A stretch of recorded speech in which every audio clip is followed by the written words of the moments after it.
Johnny Cougar sings a song about two kids who fall in love at age 16. His advice in the song is to hold on to 16 as long as you can. Change is coming around real soon to make us women and men.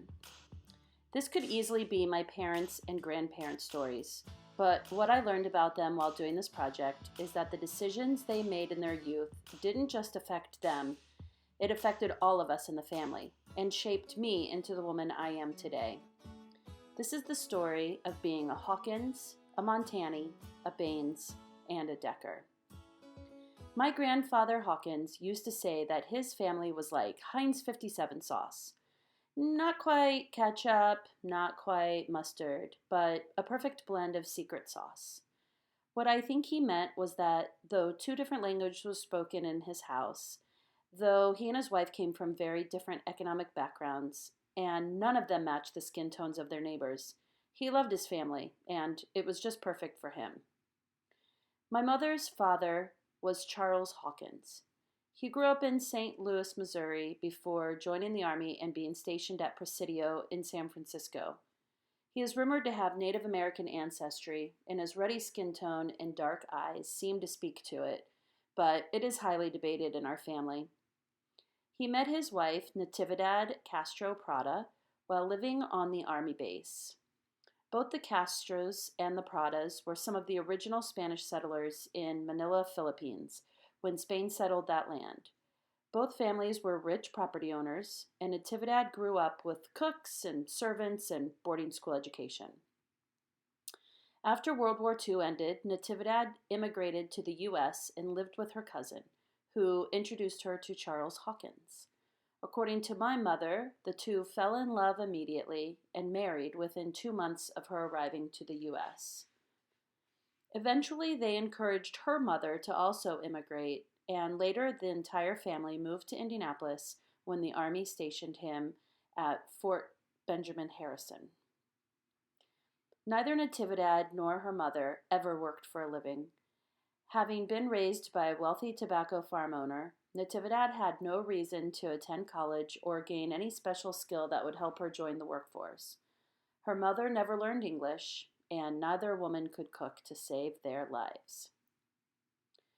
My dad's father is named Major Baines, and his family originated from Bowling Green, Kentucky. His ancestors were rumored to have been Kentucky slave owners until one of them freed them and made them part owners of their land. Major's father moved from Kentucky to Indianapolis to work in the auto industry. He and his wife had 2 children, Major and his sister named Mary Pocahontas. I tried really hard to find out where both of their names came from. Major is not a common name at all, and wow, what a conflict in the name Mary Pocahontas. But I had no luck. None of my dad's siblings knew anything. Joanne Montani was at Tech High School when she met Major. Her family name is Italian, meaning mountains, and they immigrated in the 1870s through Ellis Island from the southern coast of Italy. Ferdinando Montani originally settled in Utica, New York, but shortly thereafter he relocated to Indianapolis when he saw the many railroads crossing through. By 1905, he and several Montani cousins were running a successful grocery store at the downtown Indianapolis City Market. Joanne and Major married after high school. He went straight into the workforce, learning mechanical engineering as a trade at Naval Avionics and turning his hobby of photographing Indy 500 drivers into a second career working for A.J. Foyt. Joanne quit working when she had her first child, but not because she wanted to be a stay-at-home mom. She quit when she found out that the men in the same position as her were making way more money than she was. And here is the result of the Baines and Hawkins unions. None of us know Spanish or Italian, and my mother was unable to pass along cooking skills because she never learned them. Layla Lalami, writer for the New York Times Magazine, states that for some, assimilation is based on pragmatic considerations, like achieving some fluency in the dominant language, some educational or economic success, some familiarity with the country's historic and culture. For others, it runs deeper and involves relinquishing all ties, even linguistic ones, to the old country.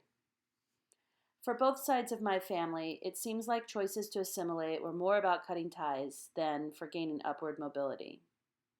But the main implication is that we were left with nothing.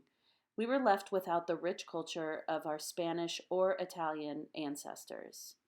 And probably because of that, my sister and I don't feel like we're as close with our extended family, cousins, aunts, and uncles. I suspect if we had shared some cultures and traditions and values like that through the years, then we would be much closer. However, when I pressed my mom for more stories and learned that she grew up living with her Spanish grandmother, I asked her to help me understand why she never passed along traditions and customs from that side of her family. She replied, "My mother assimilated because of my dad. He made fun of Spanish words when my mother and grandmother spoke Spanish to one another. I remember that when my grandmother used to scold us kids in Spanish, we retaliated by telling her that she wasn't allowed to talk Spanish in this country. It was the law. And when I asked my mom why she and her siblings felt that way about speaking Spanish, she said they didn't want to be known as something that their father would make fun of. My grandfather, Charles Hawkins, was a loving man, but now I understand that his unintentionally ignorant behavior towards Natividad and his mother-in-law denied his own half-Spanish children and their eventual children to gain access to a historically rich and complex culture. Writer Alan Johnson states that in a patriarchy, power is gendered through its cultural association with men and manhood. This makes power look natural on a man, but unusual and even problematic on a woman, marking her as an exception to be scrutinized and explained.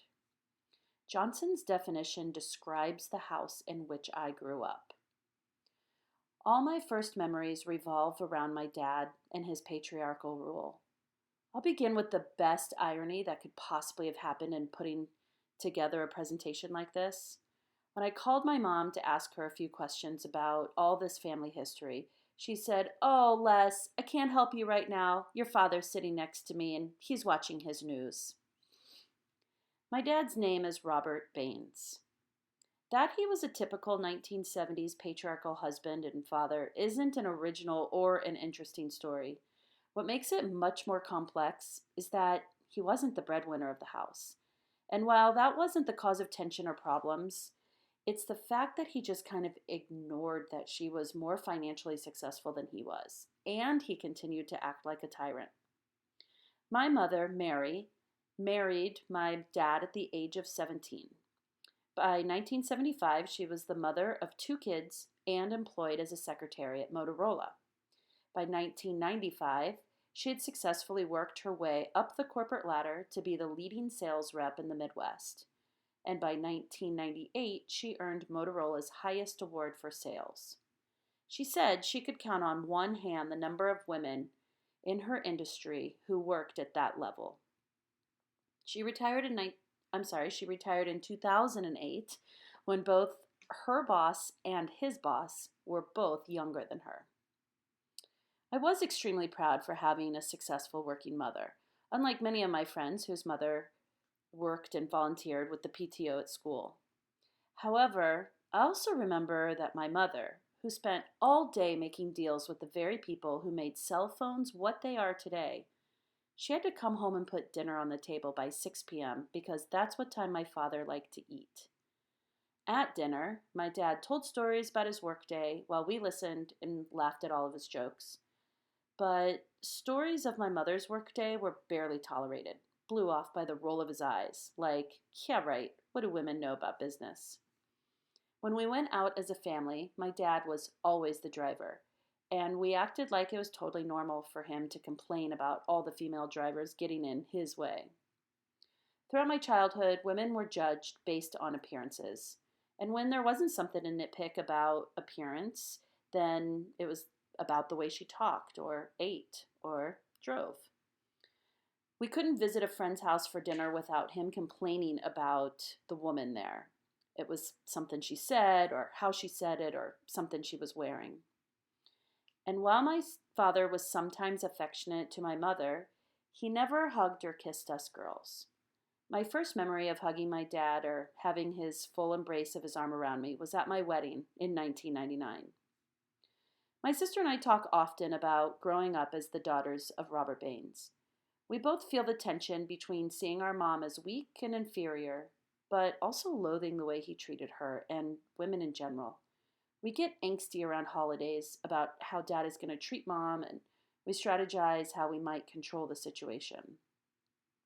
We struggle with vying for positive attention from our father, my sister with her intellect and political conversations, and me with humor. We grew up having a misunderstanding of male relationships and gender roles, not feeling equal in many relationships before we'd gotten married, fearful of criticism from our boyfriends. However, the most significant implication is the intentional choices I made in my life. As an adult, I specifically chose a patient, kind man to marry, one who is able to bend to my will when it's appropriate. And though we have a tendency to reflect traditional gender roles at times, it's not the expectation or the demand in our house. And sometimes I get to drive, and he thinks women are good drivers. My husband is affectionate to his daughters. He tells them that they are beautiful and smart and capable of great things. Our hope is that the relationships that they have with their boyfriends and future husbands will continue to break the cycle of patriarchy. The little ditty about Jack and Diane is about two small-town American kids doing the best they can. It's a classic rock and roll anthem, no doubt about that. But like Charles and Natividad, like Major and Joanne, like Robert and Mary, doing the best they could to make better lives for their children meant severing ties and deep connections to old world traditions, and thus robbing their children of those experiences, all in the name of fitting into basic American standards.